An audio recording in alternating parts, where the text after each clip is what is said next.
la Municipalidad de San Carlos y la Regional Ituzaingó del Ateneo de Lengua y Cultura Guaraní invitan al taller de alfabetización guaraní. Hoy Pepinú, taller de alfabetización guaraní. Hoy Cota 26, Yacirundú 2014, Taba San Carlos, Corrientes P. Juputena, objetivo. Mombarete Ley 559804 Corrientes P. Fortalecer la Ley 559804 en Corrientes. Mombareteña ne guaraní e habano o ja te combo epe. Fortalecer nuestra lengua guaraní en la sociedad y en la educación. Mombarete guaraní Jaipurumba apo jate combo eten biporura.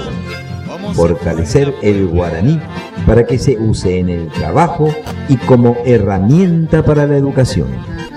Ni mombarete Jaipuru yejaipure peteinte mercosurpe, que se fortalezca para el uso de una única escritura en el Mercosur. Peyuque poja anota, toico be guaraní.